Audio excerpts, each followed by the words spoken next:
Hello, Misty. Let me get this in gallery view. So good to see you again. Misty lives in Austin. I live in Austin as well. We're good friends, and she has been through a lot on her journey. So was she had a surgery to remove an ovarian cyst that had all sorts of life-threatening complications and an endometriosis diagnosis. And I'd love for you to tell a little bit of your story, Misty. Oh, okay. I can do that. I bet you can. My story about 10 years ago, I went in to have my annual physical done, and I wanted to check my fertility because I was 35 years old and was interested in being a mother, and they found a cyst on my left ovary. Booked me for surgery a week later, and while they were in there to remove the cyst, they found 3 polyps in my uterus and endometriosis covering my abdomen. So 20-minute surgery turned into 2.5 hours. And on their way out, they stitched up part of my small intestines and sent me home with a sheet that said, if any of these things happen on this sheet, this is what you do. And vomiting was not on the list. So I spent the next 6 days vomiting. I couldn't keep down food or water. I couldn't get a hold of my doctor. Called and called and called and called. Monday, after my surgery that happened on a Thursday, I was supposed to have a follow-up appointment, a phone appointment actually with my doctor, and she didn't call. So I called in. They said she'd gone home sick that day. The next day I planted myself in her office at 9 a.m. and they told me to come back at 12:30. I did not. I stayed, and she called about 10:30, sent me to the emergency room. They discovered what they'd done. I went in for another surgery. They admitted me this time. And after about 3 days, I went home, and for the next 6 nights, I didn't sleep. 144 hours I was awake. It's a very long time to be awake. Yes. So it was the beginning of this really awful journey with trying to reclaim my health. She told me my doctor told me after the second surgery and things had calmed down, she told me I had endometriosis, and I asked her what caused it. She told me I could Google it. They didn't know what caused it, that she could put me on birth control or do surgery if it came back. And I feel like in a lot of ways that was a really just huge turning point in my life, because this doctor, like, you kind of think the doctor knows and they're there to take care of you and they're going to help you maintain your health. And I grew disillusioned quickly. I went back to my primary care doctor. She told me that my labs were normal. I was experiencing crazy brain fog and fatigue. And I was really scared because it was affecting my work. It was affecting my ability to provide for myself. And so my primary care doctor, insisted that my labs were normal and everything's fine. And I knew I wasn't fine. I knew something was going on. And I pushed for more labs. And she finally told me that even if she did run labs, she wouldn't know what they meant. And I'm just like, what is happening? I got referred to an endocrinologist who told me the same thing, that my labs were normal, and started feeling around on my throat. Told me that she thought I had thyroid nodules. So she took me back and did an ultrasound, and sure enough, what causes thyroid nodules? We don't know what causes it. I can refer you to a surgeon. So, I was ripped through the looking glass basically into a parallel universe that I had no idea existed. And for the last 10 years, I've been in the fight for my quality of life. I was seeing a lot of things diminish, and everyone was trying to tell me things are fine. No, really, they're fine. And I know they're not. Right. So a couple of years later, they improperly drilled mercury from my teeth. Of course, I didn't know they were doing it improperly, and shut down all my hormone production. I gained 45 pounds in about 3 or 4 months. It was crazy. And doctors didn't ask me at all about the mercury fillings that I'd had removed. This was in 2013. I didn't figure it out till 2018, what happened. It was a big mystery, but my labs were showing premature ovarian failure. And at 38 years old, it looked like I was postmenopausal.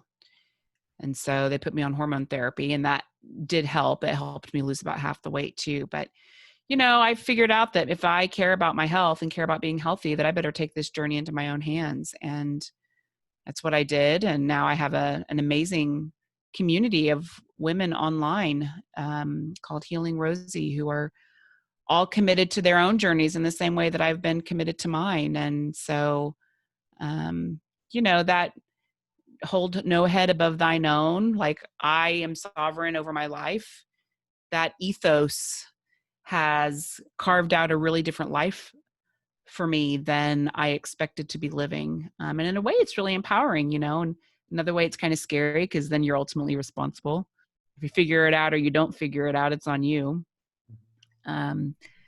But that point of view, that paradigm really serves me well. And, now here we are in lockdown, I guess you could call it. We're all social distancing. And you and I were chatting before we came on air about like, how am I doing? And how are you doing? And how do you hold all of this? And are you freaked out? And, I think when you've been through something like what I've been through, where the powers that be that you trusted, after a while, you were able to peel back that curtain and see back behind there and realize that, whoa, that isn't a big face on the wall that's God. That is a man behind the curtain pulling levers. It certainly rips you out of the hypnosis of, I know how things are, and I know that everyone's taking care of me, and it puts you more in the perspective of how are things? How are things? Mm-hmm. And what is going on here? And I I I I have been looking in a lot of different places to kind of answer those questions for myself and to find peace. I think this could be a really scary time Right. for all of us. Right. Yeah.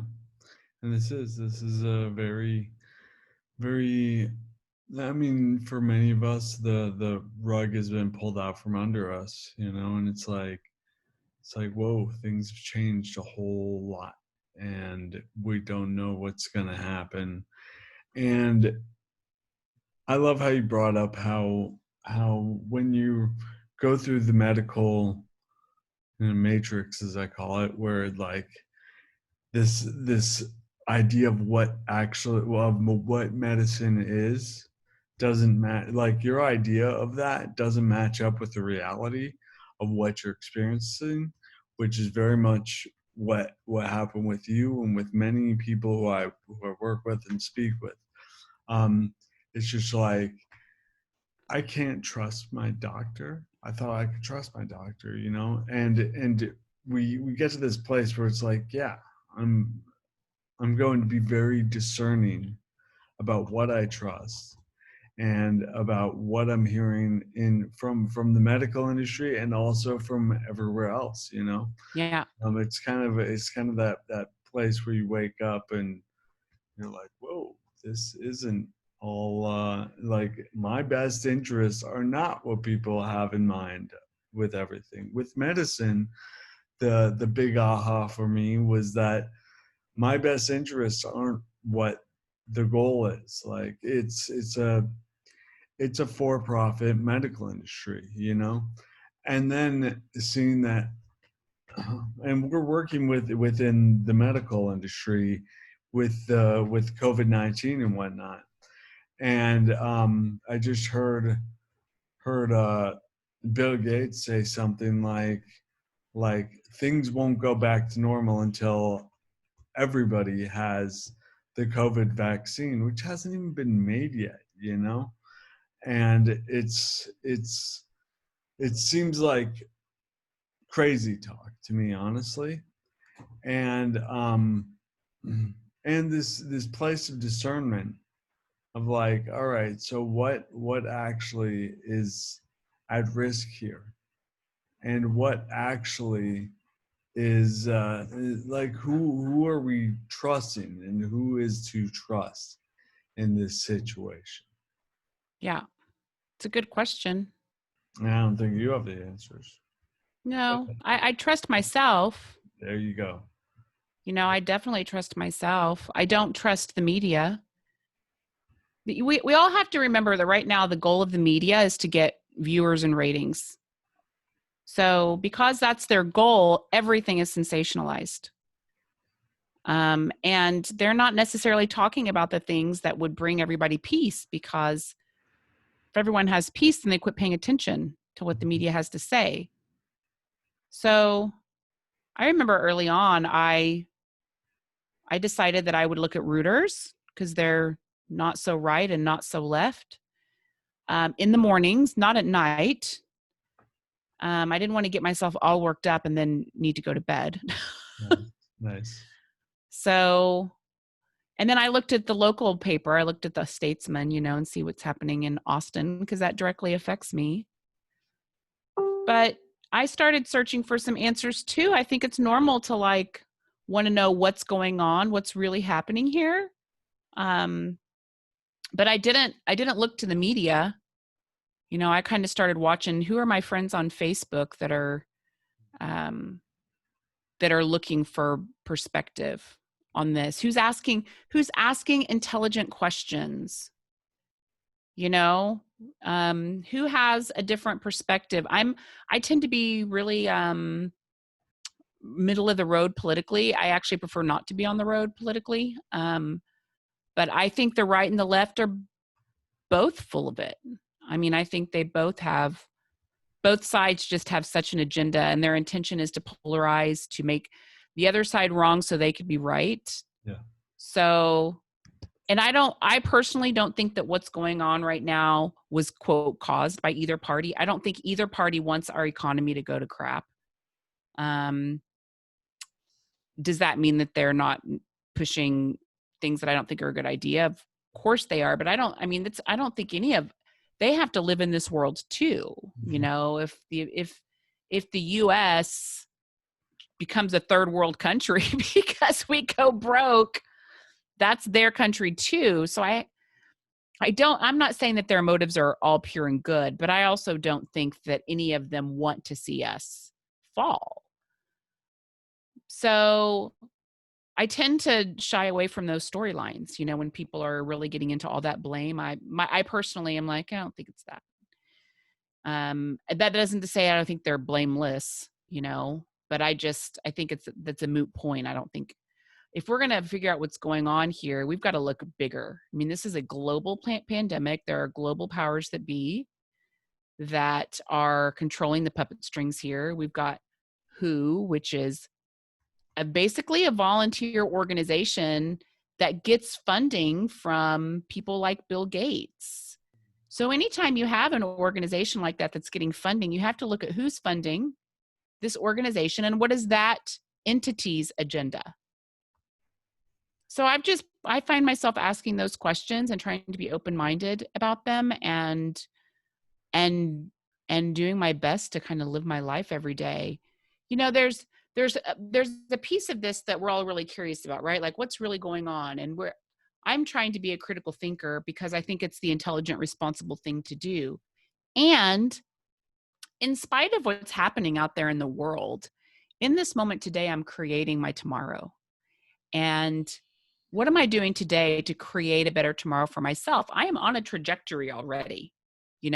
This is not the time for me to be looking and saying, oh my gosh, I wish I would have taken a completely different path to get here. It's too late. So I'm on a trajectory. How do I make the best of this? Is it time for me to pivot somewhere? In my situation with Roderick and I, we feel that the trajectory we're on is our future. Like, we feel good about it, even in spite of what's happening. Not that it's not going to be bumpier now, but we're not looking at making any major changes. So I need to focus on that.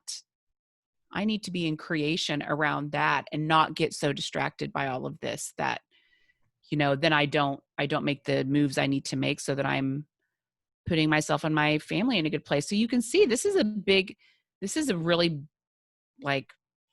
enormously pivotal time for all of us. It's so easy to get distracted by what's happening big in the world. I think the virus is real. I don't think in the beginning, I wondered if it was like biological warfare type stuff. Did they make this in a lab? But as things have, all the data and information's come out, I think if this was a biological weapon, it's a pretty wimpy one.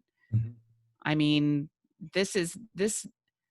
our numbers are really skewed right now. So like we know that testing sucks. How many people do you know, Kevin, who have wanted to get tested and are having the hardest time? I keep hearing it all over the place. It's so hard to get tests. So here's what we know for sure. The people that are getting tested are just a fraction of the people that need to get tested. That likely means that there's way more people infected or that have had the virus than we know. It's just logical, right? The testing part of this is embarrassing. I feel embarrassed that the United States of America can't get the testing right. I don't get it.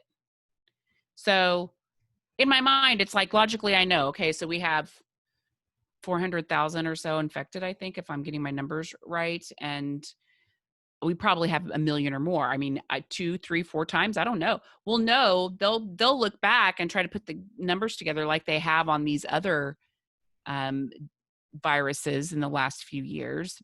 So the fact that we can surmise pretty intelligently that our infection rate is likely a lot higher than what they're saying, we can also do the math and see that our death rate is actually way lower. Because if our infection rate is double, then our death rate's cut in half.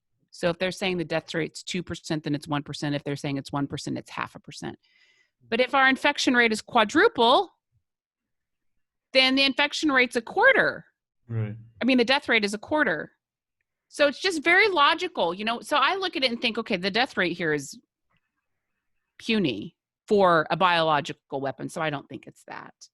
And because the death rate is so low and because I can see with my own eyes how terrible our testing is, you know, I'm not scared of someone I love getting infected and dying unless they have a pre-existing condition. I was listening to an interview that my friend Dr. Anna Quebeca did with a doctor in New Jersey who's really on the front lines of this, right? And he's seen a lot of deaths. He's actually responsible for reporting the deaths in his hospital.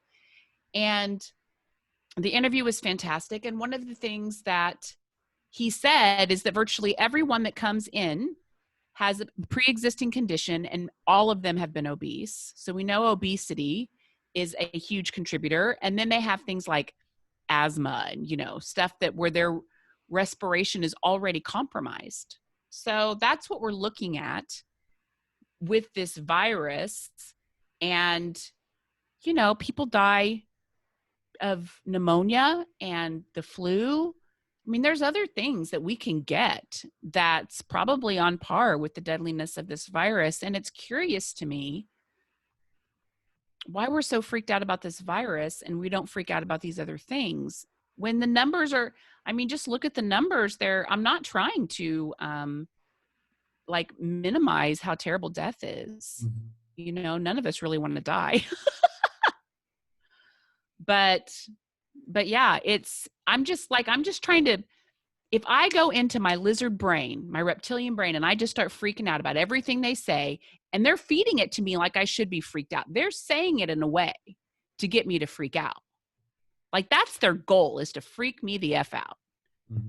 If I go there, then not only does it like completely rob me of my peace of mind, but it also puts me into the least productive part of myself. You know, if I made decisions with my reptilian brain every single day, I would create a disaster of a life, you know, constantly reacting and attacking. And so I'm doing my best to just, you know, kind of hang on to my reason a little bit. And I'm wondering why the world is choosing this to be the thing that they're so upset about when it comes to death versus all the other things that kill people that I think are equally worthy of our attention. It's really hard for me to believe too that Dr. how do you say his name?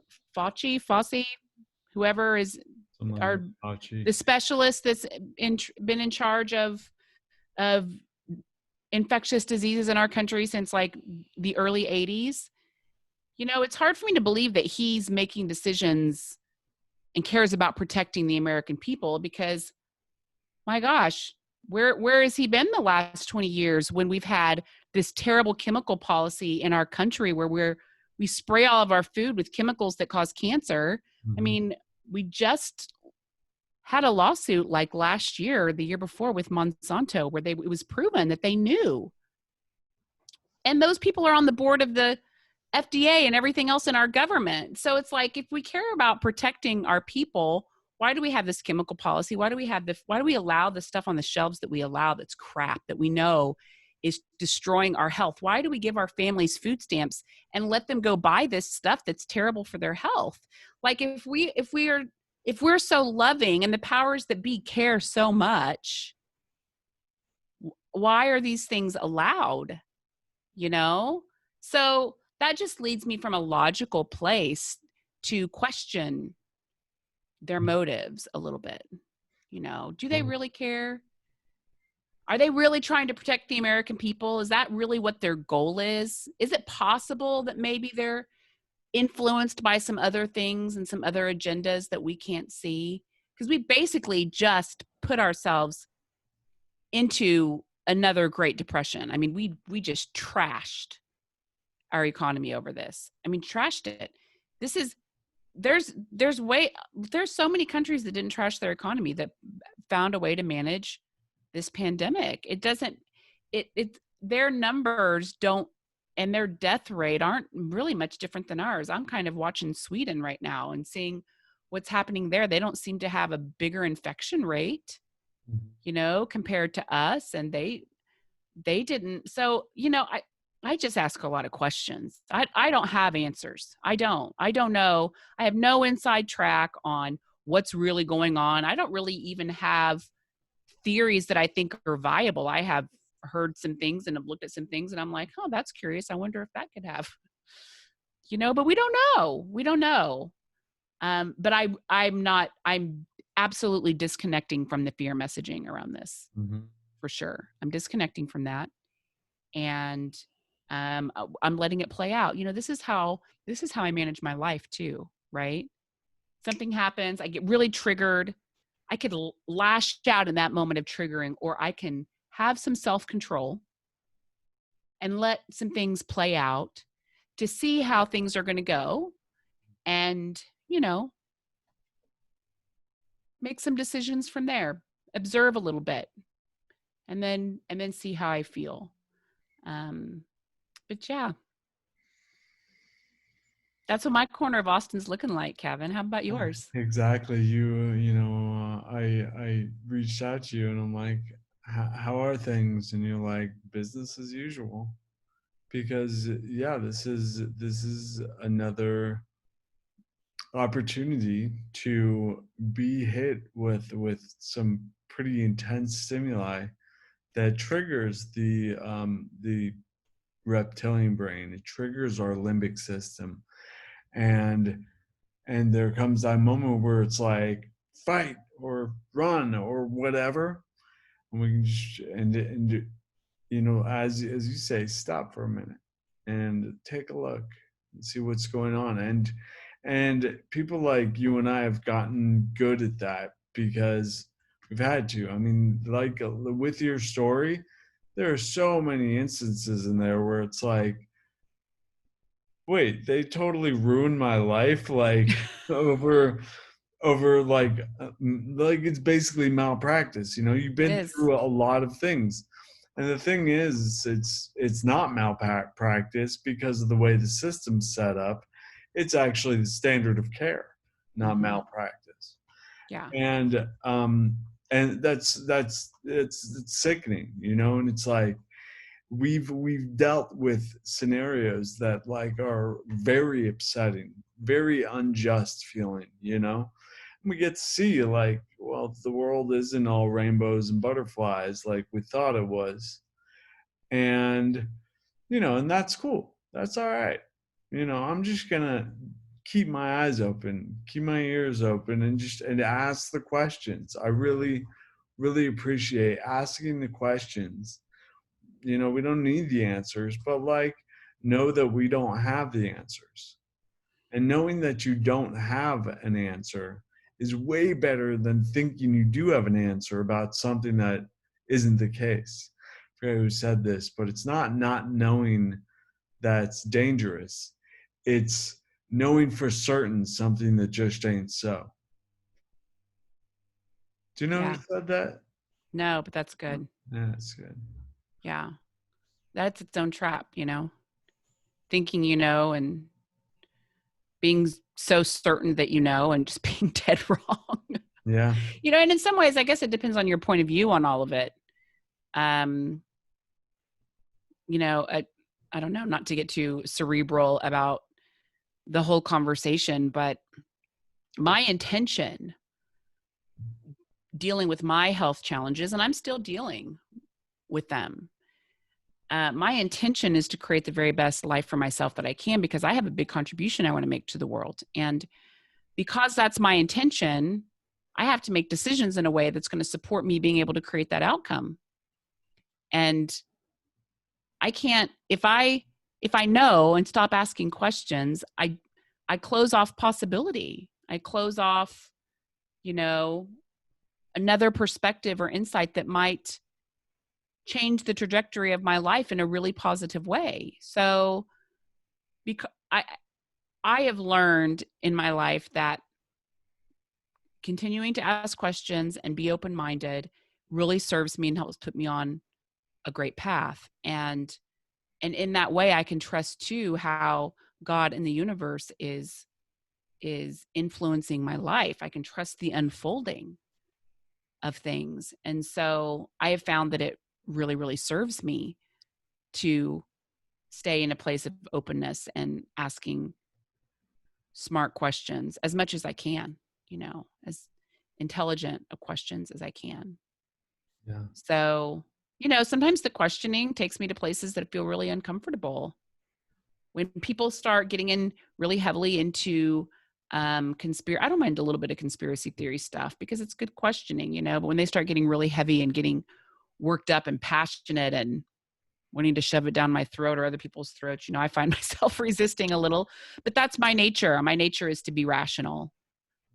So whoever's doing that, the conspiracy theorists, the Democrats, the Republicans, the people that are scared to death about this, the people that are completely blowing it off like it's no big deal, like all of them, when it starts getting too extreme, Yeah.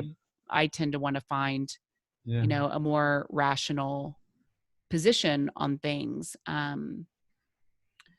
But I know that when I'm in fear, any decision that I make from fear is the wrong decision every time. Mm-hmm. So if I'm in that fear place inside and I'm making decisions there, it doesn't matter what I'm deciding. It's because it's aligned with the energy of fear. It's always bad for me. Yeah. And if I can find a more powerful place to make decisions from, then things tend to go better. And I attract better. And, you know, that's what I really want for all of us during this time, is to find some equilibrium, be empowered in our own truth, and make decisions from that place, you know? And people are not only worried about getting sick from this virus, people are really worried about economically what this means for their families. If they've lost their job, you know, I mean, we're getting a little help from the government for a little while, but, you know, the Great Depression lasted 10 years. I don't see unemployment lasting 10 years for each person. So people are scared of what this means for them being able to provide for their families. And I can appreciate that too.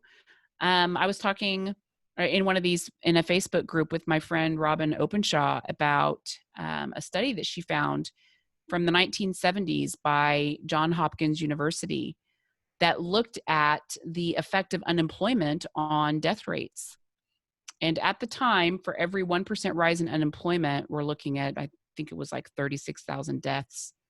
So Robin kind of we have more people now. So she compared and like kind of prorated that number. And it's like today, for every 1% rise in unemployment, we're looking at like 55,000 deaths or something like that. And we're at 14% unemployment right now. So do the math, you know? So it's very real, this other side of the coin. And frankly, there's way more deaths in that model than there is in the coronavirus model. So what do we make of that? And do we get self-righteous about what kind of death is good and what kind of death is bad? You know, what kind of death is worthy and what kind of death is not worthy. I mean, deaths in the case of unemployment are heart attacks, heart disease, strokes, suicides. You know, it's diseases of stress because of what Stress stress does and to the body. and stressors to the body. Hmm. Poor diet, poor nutrition, which is, you know, pushed and fortified, and like, we both are aware that the food pyramid is is Upside down. upside down. Yeah, it's ridiculous. And my plate is basically the same thing. So the government nutritional recommendations are ridiculous and are contributing to chronic diseases in this country. And heart disease, chronic diseases are the number one killer. But we're focusing on this virus. I saw somebody, I saw a newscast, and it was like, this just in, like, the report for the day, and the guy came out and he's like, we have 4 new cases of coronavirus.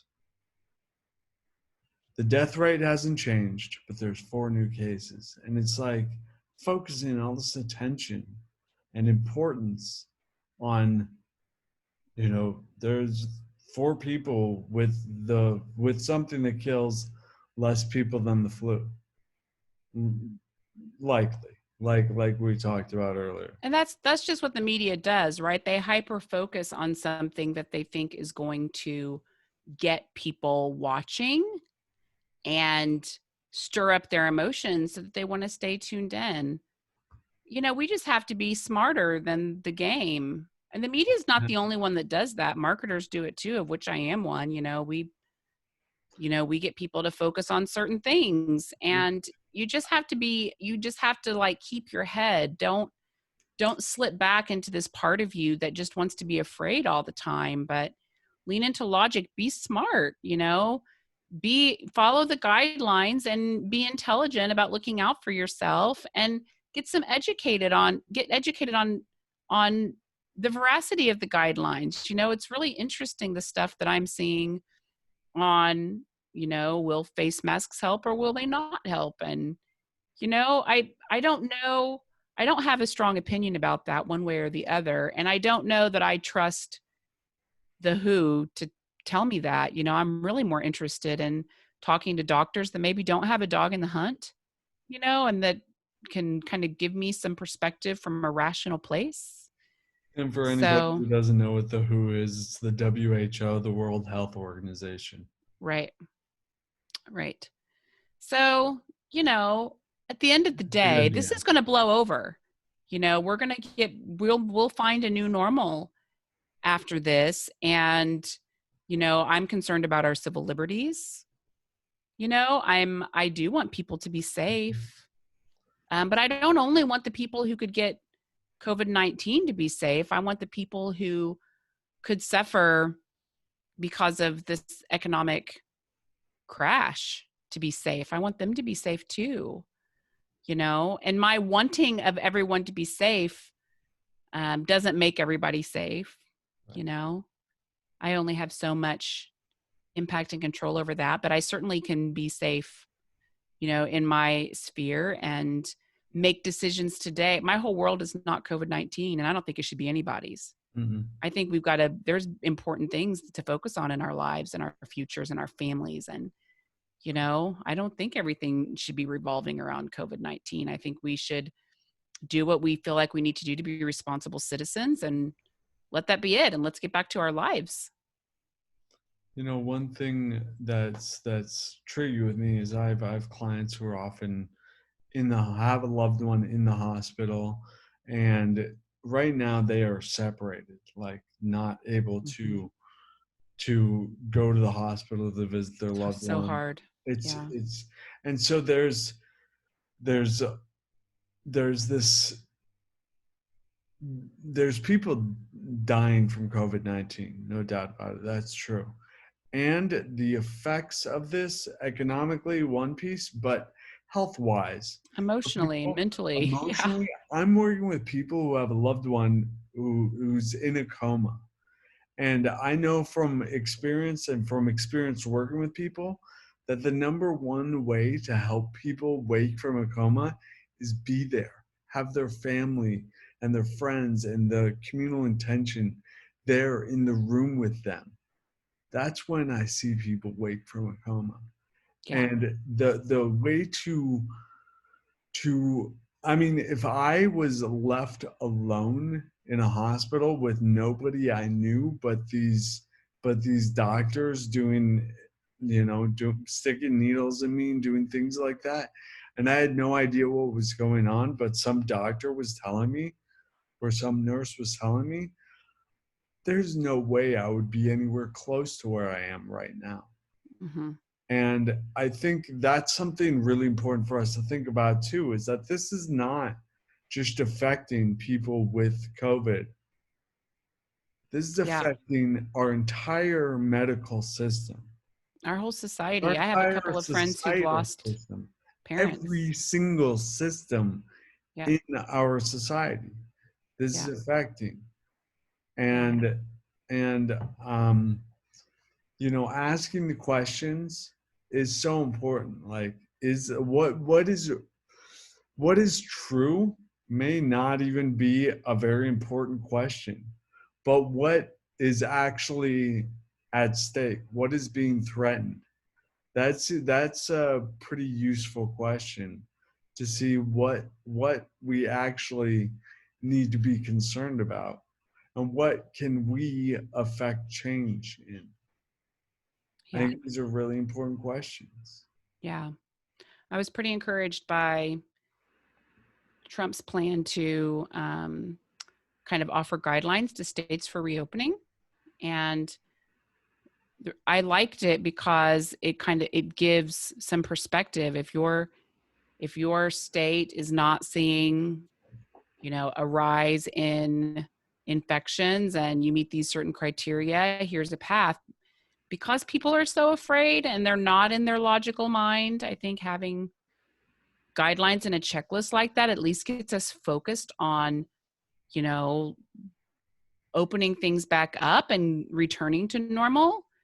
And for those that are really scared about things opening up, he's offered, some caveats of if things are regressing, then, we recommend that things get tightened up again. So, I know people want to move forward as a country, and this isn't going to be comfortable all the way around. Different people have different ideas, and they feel very passionately about their ideas and perspectives, and they want everyone else to feel about it the same way that they feel. And I think if we can just all acknowledge this is hard for everybody, and we're going to honor and respect each other as we go through it and do our best and believe the best about each other.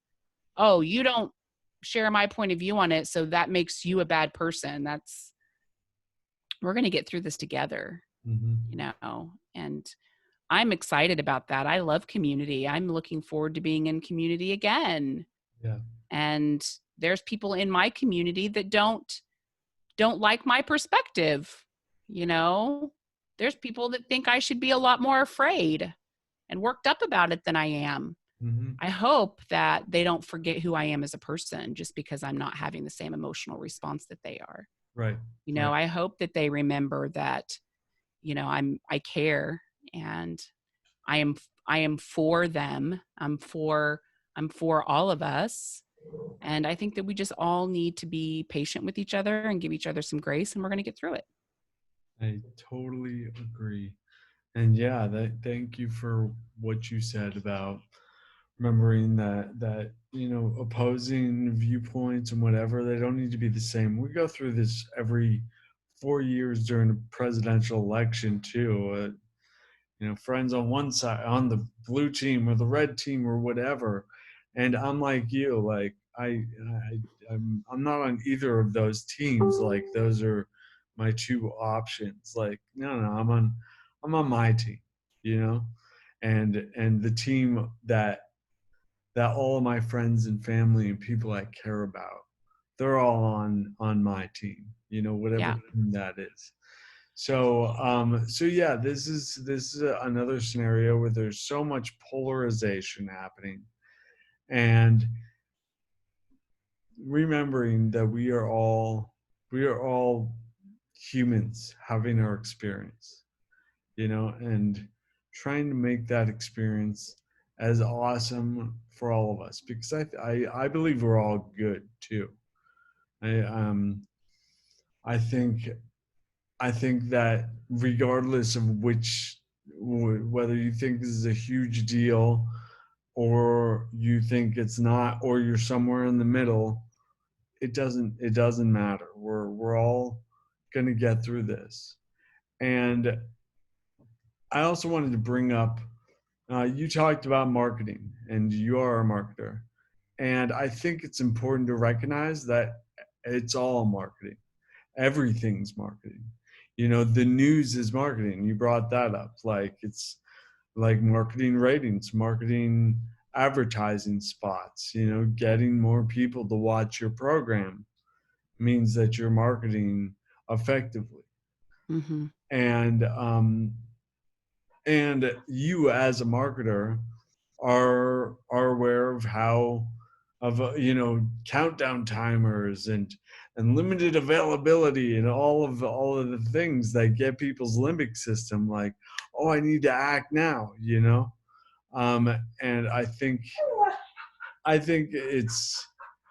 it's cool to be able to come from that point of view of like marketing and being able to see through a lot of the sensationalism that's out there. Mm-hmm. Yeah, buyer beware for Buyer sure. beware. And you are buying. Your attention is Your the attention mo- is your currency. That's it right. is the currency of neurology. It is the currency of everything. That's right. So buyer beware. I think that right there is a great way to finish this up. Buyer beware. Misty, where can people learn more about you? They can learn more about me at healingrosie.com. Perfect. Healingrosa.com, and you have a Facebook group Yep. where you help women with health conditions where